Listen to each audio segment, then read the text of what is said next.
Before he was called the strongest man who ever lived, he was called a murderer. Before the lion skin, before the 12 impossible trials, there was a curse placed on him in the cradle by a goddess who never once forgave him for existing. This is the story of how a man tried to atone for something he never chose and became a legend in the process. This is the story of Hercules. Hercules' origin begins with his mother Alcmene, a mortal queen renowned throughout Greece for her virtue, her intelligence, and her uncommon beauty. Zeus, king of the gods, comes to her one night disguised as her own husband, Amphitryon, a prince living far from his homeland after an old family tragedy forced him into exile, taking Alcmene with him. Zeus lingers with her that night longer than any single night should last, extending the darkness itself, so their time together stretches far past what any mortal evening allows. Alcmene conceives both boys within that same night, though neither pregnancy comes from the same father. Hercules is Zeus's son, conceived during the god's extended visit disguised as her husband. Hours later that same night, the real Amphitryon returns home from his military campaign, unaware of what has already happened in his absence, and conceives a second son with his own wife. 9 months later, Alcmene gives birth to both boys together. On the same day, Hercules and his half-brother Iphicles, born only a short time after him. The two boys grow up side by side in the very same household, raised by the same mother, sleeping in the same nursery, believed by nearly everyone around them for years to simply be ordinary twin brothers. Only one of the two sleeping infants, unknown to almost anyone looking at them, carries the blood of a god. Hera, Zeus's wife, has spent centuries enduring her husband's countless affairs with a kind of weary, practiced fury, one she has learned over a very long marriage, mostly how to live alongside. But something about Hercules provokes a hatred sharper, colder, and far more lasting than anything she has directed at his other children.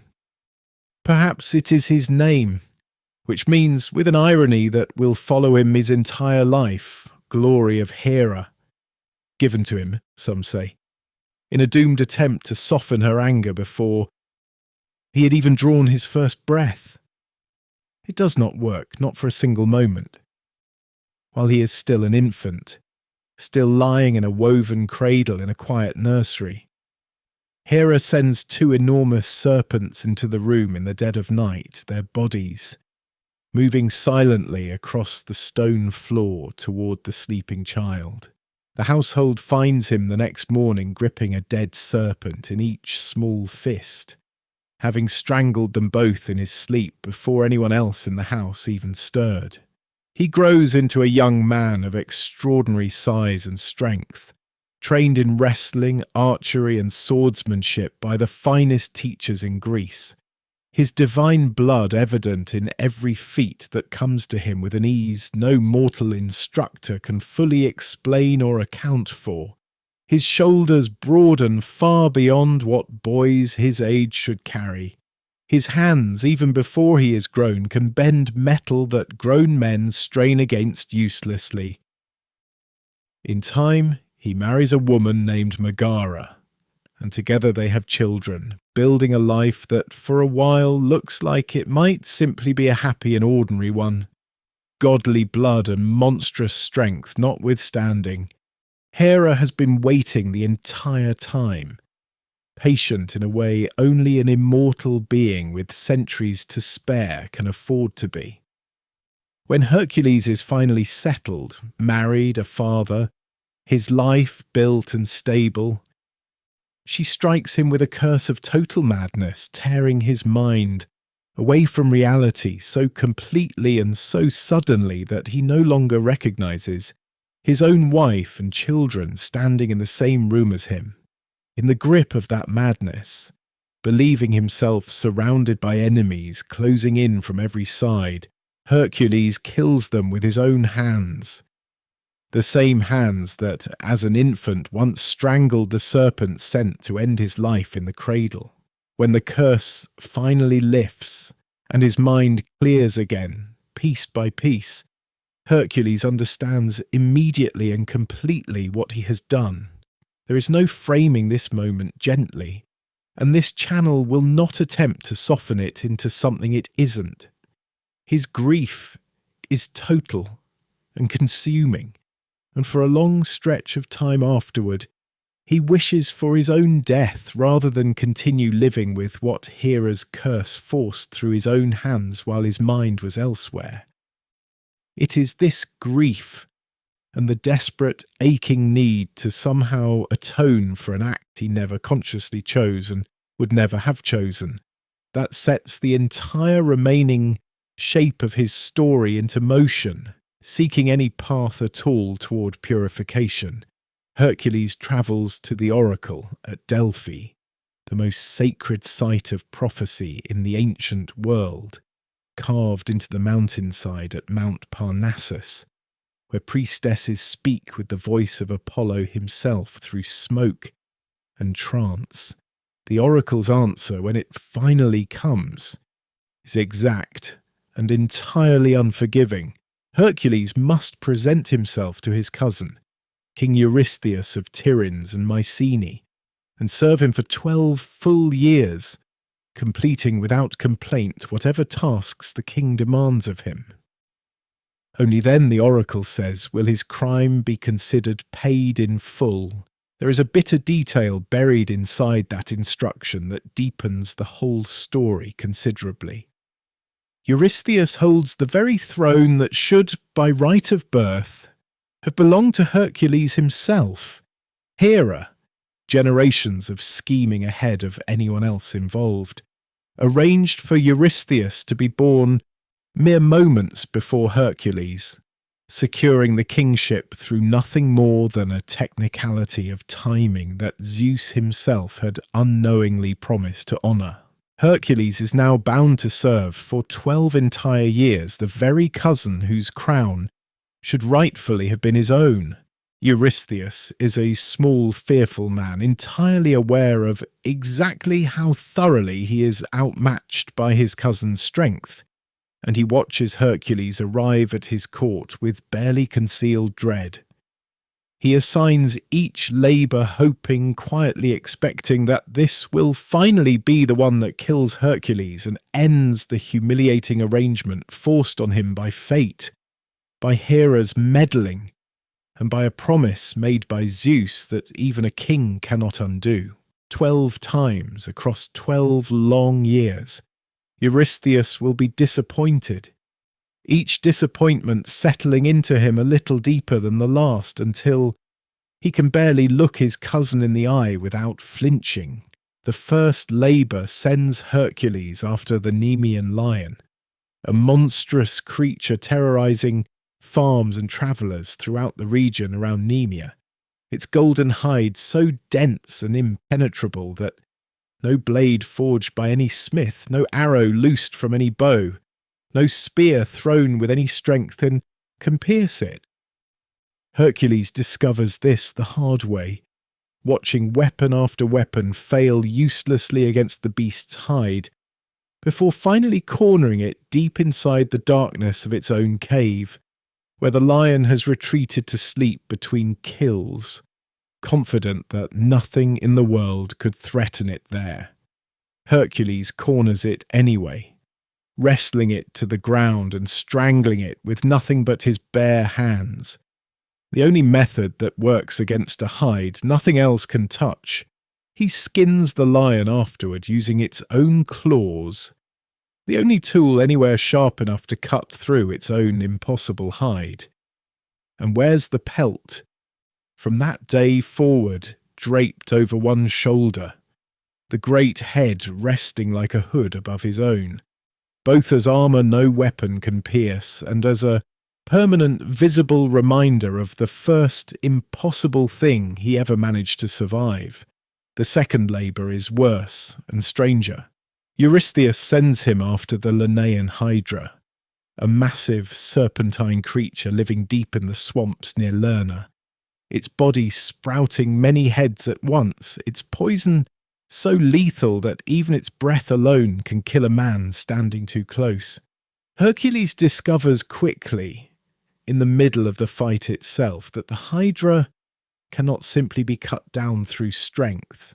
Sever one head cleanly, and two more grow back almost instantly from the same wound, the creature growing more dangerous the longer the battle drags on rather than weaker. An enemy that punishes exactly the kind of direct, brute force attack that worked so well against the lion. He solves it not through strength alone this time, but through his nephew Iolaus's help, cauterizing each stump with a burning torch the very instant a head falls, sealing the wound with fire before any new heads have the chance to regrow in its place. It is the first labour that teaches him and teaches the audience watching his story unfold alongside him that this will not simply be a story about muscle and strength. Some of what Eurystheus throws at him across the coming years will require patience, cleverness, and the willingness to actually solve a problem rather than simply overpower it through force. This becomes the defining shape of the years that follow, each labour testing something slightly different about him. He wrestles a monstrous wild boar terrorising the snow-covered slopes of Erymanthos, capturing it alive rather than killing it outright, dragging it bodily back to a terrified Eurystheus who hides inside a large storage jar the moment he sees the beast approaching. He captures a golden-horned stag sacred to Artemis without ever once wounding it, a task requiring a full year of relentless, patient pursuit across mountains and rivers, rather than a single decisive blow. He drives off an entire flock of man-eating birds with bronze beaks and metal claws, their sharpened feathers falling from the sky like blades whenever they take flight.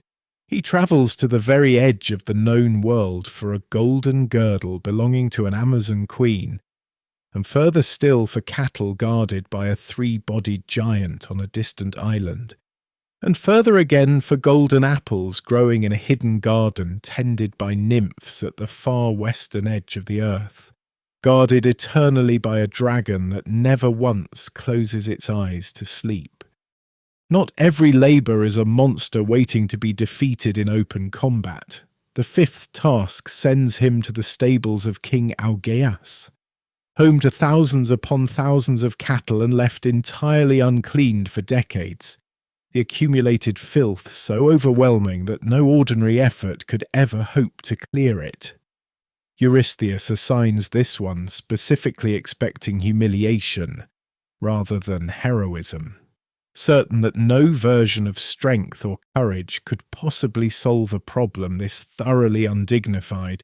There is no monster here to strangle, no beast to outwit, only an impossible mess no army of servants could clear in a lifetime of labour.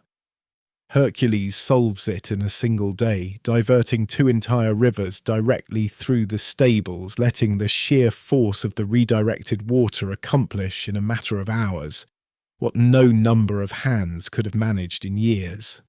It is, in its own quiet way, one of his cleverest moments in the entire cycle of labours, clear proof to anyone watching that his myth was never only ever about muscle, that the same mind capable of solving the Hydra's endless regeneration is equally capable of looking at a problem no one expects a warrior to solve and finding an answer anyway. The 12th and final labour sends him further than any task before it, down into the underworld itself, to retrieve Cerberus, the massive 3-headed hound guarding its gates, and bring the creature bodily up to the surface world without weapon or chain, relying only on his bare hands and his own raw strength to subdue it. It is a fitting final trial to close out 12 years of impossible tasks. Eurystheus, small and fearful from the very first labour onward, never once truly expected his cousin to survive even that first encounter with the Nemean Lion. 12 years and 12 impossible tasks later, Hercules climbs back out of the land of the dead itself, dragging living proof that nothing Eurystheus could devise, no matter how carefully chosen to destroy him, had ever once been enough to stop him. Years pass. The labours complete, his debt to Eurystheus finally paid in full. Hercules marries again, to a woman named Deianira, and for a stretch of time, the man who spent 12 years proving himself against monster after monster finally has something resembling real peace. That peace ends because of an old debt incurred almost by accident years earlier. On the bank of a river neither of them ever expected to matter again. Crossing that river once early in their marriage, Hercules had entrusted Deianira to a centaur named Nessus, a ferryman who made his living carrying travellers safely across the water on his own broad back. Partway across, Nessus attempts to harm her, and Hercules, watching from the riverbank, strikes him down with a single arrow, tipped, like all his arrows had been for years by that point, with poison drawn from the long-dead Hydra's own blood. The wound is fatal, but not immediate. As he lies dying on the riverbank, Nessus tells Deianira one final lie dressed carefully as an act of kindness meant to comfort her. That his own blood, saved and kept, will act as an unfailing charm to keep Hercules' love faithful to her forever, should she ever fear losing him to someone else. Years later, fearing exactly that, hearing rumours of another woman, Deianira soaks a fine robe in the centaur's saved blood and gives it to her husband to wear, believing completely, with her whole heart, that she is saving her marriage rather than ending her husband's life. The moment the robe touches his skin, the Hydra's ancient poison, still lethal, even carried this far, second-hand, through a dead centaur's blood years after the fact, begins to burn through him from the inside out. No strength, no cleverness, nothing that carried him safely through 12 impossible labours is enough to save him now from a wound delivered without any malice at all by someone who loved him. Unable to bear the suffering any longer, Hercules builds his own funeral pyre with his own hands and climbs onto it himself, choosing the manner of his own ending rather than continuing to suffer through a death he cannot otherwise escape. As the flames rise around him, his mortal half burns away entirely, and Zeus, watching from Olympus, reaches down and lifts what remains, the divine half of his own son, up into the heavens, granting him true and lasting immortality at last, a permanent place among the very gods whose queen had spent his entire mortal life trying, again and again, to destroy him. Hercules' name has survived for thousands of years as a byword for raw strength, but the story underneath that reputation is really about something else entirely. It is the story of a man handed an impossible burden through no fault of his own, who spent 12 years trying to earn back a peace he could never fully recover, who solved as many of his trials through patience and cleverness as he ever did through brute force, and who in the end found a kind of justice even Hera's endless, generations-long hatred couldn't ultimately prevent. His labours are remembered individually. The lion, the Hydra, the stables, the descent into the underworld itself, but taken together, they tell a different story than any single trial does on its own. Each one asks something different of him: raw strength against the lion, patience and cleverness against the Hydra, humility against the stables, courage against death itself, in the final descent to retrieve Cerberus.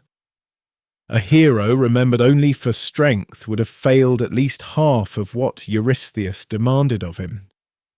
Hercules endures because he is willing to be more than one thing. Across 12 years that never once let him rest on whichever skill had carried him through the labour before.